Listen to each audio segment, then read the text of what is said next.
Hello, fellow punters. You're all very welcome to the weekly Bookie Basher show with yours truly, Mickey D, and shortly we'll be joined by our good friend of the show, the Stig, to go through the usual weekly format. We're recording this at 25 to 1 on Thursday, so we have a few horses running later today. I will put up a couple of selections in the description for tomorrow, as it's unlikely I'll be putting up a second video today. We go straight to the Stig and ask him what tickled his fancy in the past week, if anything. The first horse that tickled my fancy this week would have to be the first name on the sheet, and it was Shishkin this week. He was absolutely incredible in his comeback run in Ascot. He was on a bit of a redemption mission after the poor performances he's put in Tingle Creek and the Champion Chase before that. But you could clearly see the step up and trip really had him in his comfort zone throughout. He jumped very, very well, and you knew after 2 or 3 fences that it was going to be a going day for him. He won by 16 lengths in what looked like a demolition job. When they turned in and he ranged up alongside Pictori, everybody kind of said, okay, what does he have now after this? And you could see he powered home, he jumped very well and looked like the Shishkin of old. It almost looked like a career best for him. He's even money now for the Ryanair and looks like he's going to have a massive, massive chance in that race. The next horse that tickled my fancy was a horse that we could claim as a bus horse, because I know Mickey put him up earlier on in the season and has backed him a few times on the channel. And the horse is I Like to Move It for the Twiston Davis team. He was impressive in Wincanton, and the key for this horse is the good ground. So good ground conditions the weekend, we see a different horse. The pace really suited him also, because Bryony Frost tried to make it a real stamina test by kicking on early with Nappers Hill. But this suited this horse. He's a big galloping horse and he'd be really good over fences next year. But I found him very impressive the weekend. The final horse that tickled my fancy was yet again another Willie Mullins horse in a bumper, and it's a horse called Ballyburn. The reason this horse was so impressive was the manner in which he won after how he carried on early on in the race. He pulled very, very hard throughout the race, and it's very hard for horses to conserve their energy when they're fighting the jockey for almost a circuit and a half. I went back and watched his point-to-point run, where you can see at the second last or the last, he's about 4 lengths off the leading 2, and then a gear kicks in for him. So he has this change of gear that when it kicks in and when he hits full throttle, he really gallops home strong, and you could see that in the bumper when he won by an easy 2 lengths in the end. Thanks for that. And also a regular feature of our weekly show is any notebook horses that you have seen in the past week. My eye catcher for this week is a horse that would have slipped under many people's radars. And it's a horse that ran in the 402 in Gore on the weekend, and a horse that went off at a price of 100 to 1, and the horse is called Low Mileage. He ran in a beginner's chase, and it was very, very eye-catching. He's out of the picture, 5 out. He's about 15th, and the horse runs into 4th place for a finish. He's a 5-year-old. He's had 3 maiden hurdle runs and has gone straight over fences, no messing with handicap hurdles. He's a 5-year-old. I think there's going to be plenty winning in this horse, and it's a horse called Low Mileage. We'll go straight to day 3 of the Cheltenham Festival. 1:30 is the Turner's Novices Chase. In the last time we looked at it, you mentioned you fancied Appreciated. That was before the Dublin Racing Festival. So Appreciated ran in the Arkle that time. Mighty Potter won his prep race. That's the one we like on the bus. What's your view now? So when I first previewed the Turners a few weeks ago, the horse I was initially drawn to was Appreciated, and I was hoping that he will skip the Arkle. And I think the Dublin Race Festival put a nail in that idea, and it proved my theory right. I never thought he was a 2-miler over fences. I always thought a step up and trip, he would appreciate it and travel a lot easier through his races. And he's a massive horse. Big horses like him need to gallop a bit more and not rely on speed, and I don't think at a 9-year-old he has the speed to cope with natural 2-milers. Shishkin showed us the weekend what a step up and trip can do to a horse, and allows him just to settle a bit better, jump a bit easier, and overall finish out his race stronger. Mighty Potter is a horse I've backed all through the year, and I'm a massive Mighty Potter fan. But the only worry I would have with him and Appreciated is I think both of them need soft going in the description in order to be at their best. He travelled to the Supreme last year and pulled up on good to soft ground, and nothing came to light afterwards, so that would definitely be a worry.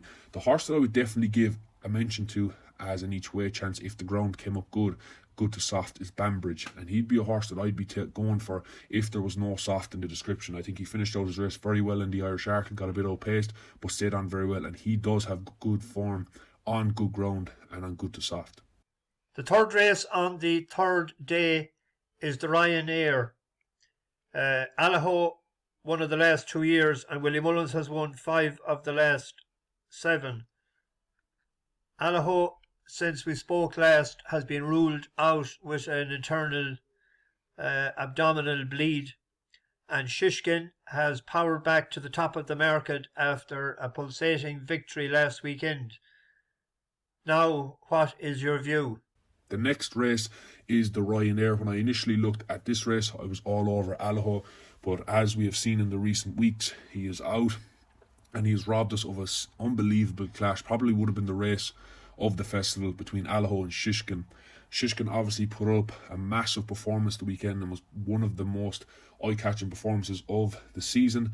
However, I have a funny feeling Shishkin may bounce. So what I mean by that is he put his heart and soul into the race the weekend, and like most horses when they're coming off the back of disappointing runs, there was probably a decision going to be made after the race. If he was very, very poor, he could have been retired. So I think Nicky Henderson would have put everything into him to have him right, have him on a going day, just to get the best out of Shishkin. I think that's going to have an effect on him 3 weeks from Cheltenham. I thought it was almost a career best performance, so I think that could have took an awful lot out of him, and I think he may bounce in the Cheltenham Festival. So I'd be looking to take him on. I would love if a horse like Conflated went to the Ryanair, but I think they'll go to the Gold Cup with him. Janadil put in a good performance the weekend as well, so I'm not sure where I'm going to go with the Ryanair, but I think I'll be taking Shishkin on. The big race of the third day is the 3:30, the Stayers Hurdle. Won the last 2 years by Flooring Porter. The rumours are getting better for the horse that it might be able to run. In the last 10 years, 5 Irish and 5 English have won, and 5 of the last 6 years has been won by a 7-year-old.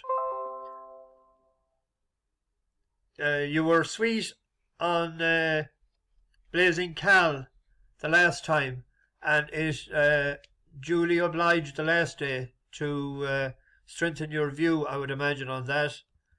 So what do you think now?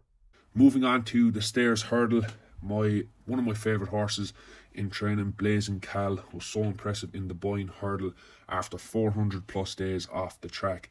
I didn't back him on the day. I thought Saint Sam would win that day, given the ride he got. I don't think he was given his best opportunity to win. I don't get why Paul Townend held him up after winning from a front-running ride the last time. But Blazing Cal did it very, very impressively. He travelled through the race very well, and I would have been happy if he finished second or third or fourth even on the day once he was staying on. He beat Meet and Greet, giving him £5 by 3 lengths, and there's a form line there with Home by the Lee, because Home by the Lee beat Meet and Greet by 3.5 lengths off level weights. So there's a big swing around there that would think that Blazing Cal would have more to offer, and he's definitely the one I'm going with in the Stayers Hurdle. I'm on him at bigger prices, and I'm delighted to see that he's in good health, and I think the horse is a massive, massive engine. The fourth race that we looked at the last time was the Mayor's Novice Hurdle.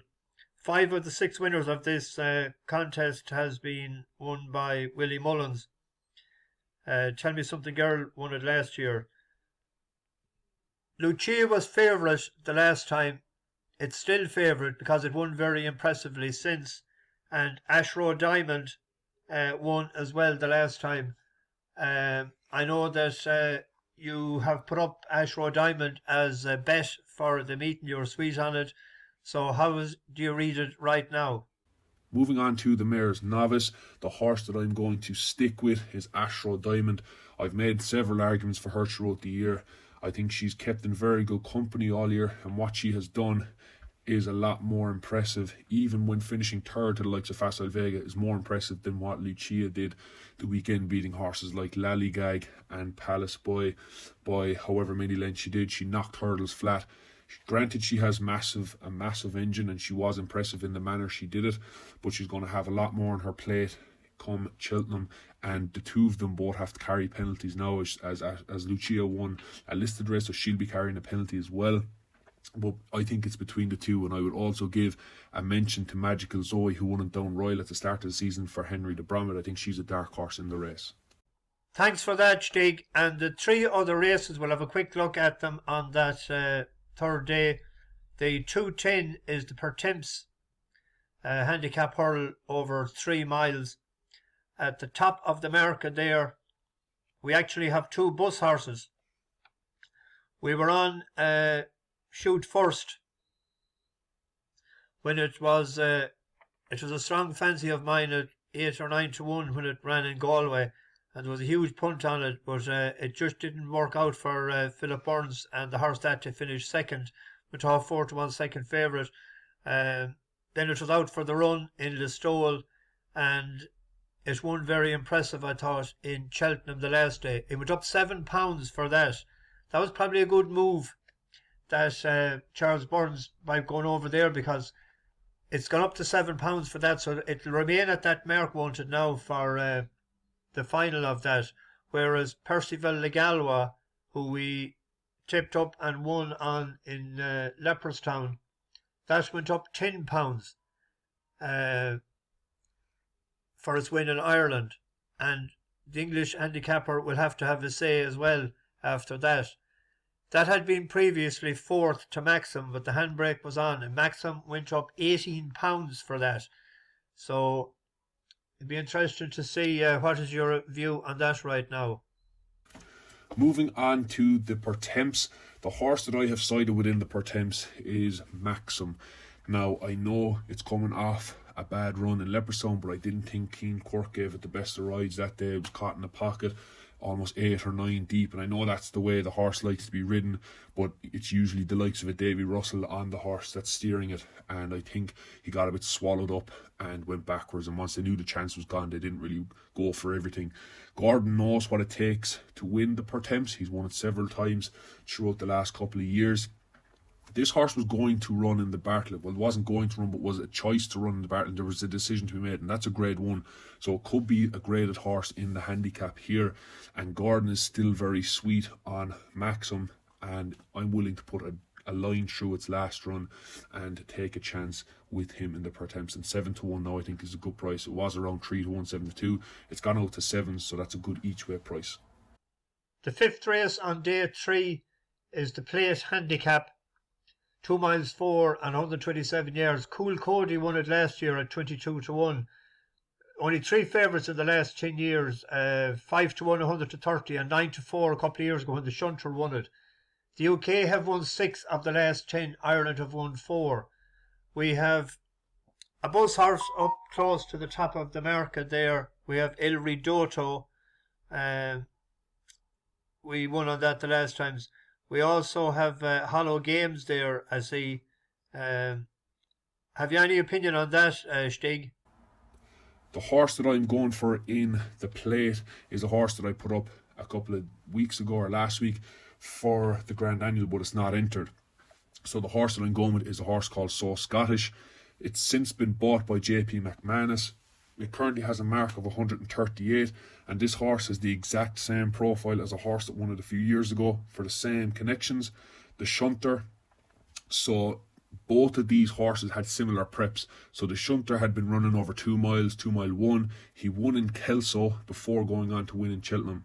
So Scottish has been keeping in similar patterns to this. He's been running 2 mile races, 2 mile 1. He won in Carlisle early on in the season, and now is on his way to Cheltenham, stepping up to 2 mile 4. And I think this horse will be very, very competitive in the Plate. Good man, thanks for that. The 5:30, the last race on day 3 is the Kim Muir, 3 miles 2 for qualified riders, amateur jockeys. Chambard won it last year at 40 to 1 for Venetia Williams. And there was a lady jockey in the Irelands, and 2 lady jockeys have won it in the last 10 years. That was Lisa Turner last year, and Jean Andrews has won it a few years ago as well. Ireland and England have split this the last 10 years with 5 winners apiece. There's, well, I have no great opinion on it just yet. Have you any reading on it? Mickey, as for the Kim Muir, I have no opinion on this. As you can see, there's loads of horses still entered, and we don't know what's going to turn up, what our weights will be. So the Kim Muir is something I haven't delved into in detail just yet. Good man, thanks for that. And we'll finish up, as we always do, with your 3 weekend selections. And as the channel is a year old on Saturday, I'm going to pick 2 people that have been loyal followers since they left. They got on the bus the first day of last year. That was Darren O'Sullivan. I don't know where Darren is from, but he's still on it. I had to meet him and him at the bar there. He's found to a pint. And Michael McCarthy from the Stole in County Kerry. He was on the first day and a regular, his contributor, and he is on the, he's good on the flat. He was hinting a message there for Rhea. I'll be doing a video on the Rhea races if I can on tomorrow night. I'll put in a couple of selections. So hopefully we have a bit more luck with the selections this weekend. But the first horse that I'm going for is a horse that I tipped earlier on in the season as to a one that would win a big handicap at some stage, come down nicely in the weights, and Christian Williams fired in a nice one last weekend with Cap du Nord, winning pretty comfortably. And the horse that I'm going to nap this weekend is Kitty's Light, and she races off 132. This horse was second in the Scottish Grand National off 143 over 4 miles, and was second to Hewick in the 365 Gold Cup off 145. And the winner obviously is rated in the 160s now. So off a mark of 132, I think he'll take a bit of stopping in this race. The next best that I've gone for is a horse that has run quite a few times this year and is a bus horse. And the horse is going to be Scriptwriter. He came second in the Grade 2 in Cheltenham, the comfort zone, and has won plenty of time for us. And I think Kempton, a flat track, will suit, and I'm hoping that he will get the job done. The last selection is a horse run in the 3 o'clock in Kempton, and it's a horse called Our Power. This horse finished 5th in the Ultima and likes spring ground, so hopefully he's going to get that the weekend. Avoid obviously if the ground is soft, but I think this is a good each way bet the weekend. So that's it for this week. The countdown is on for Cheltenham 2 weeks next Tuesday. I was out the back there a while ago. The daffodils are in bloom, and the grass is being cut, so everything is swinging into place. And the best luck whoever that's from the bus that is travelling. I'm not travelling this year, but I know several people are. I think the Stig is going as well for a couple of days. So thanks for listening, and bash the bookies over and out. See you next week.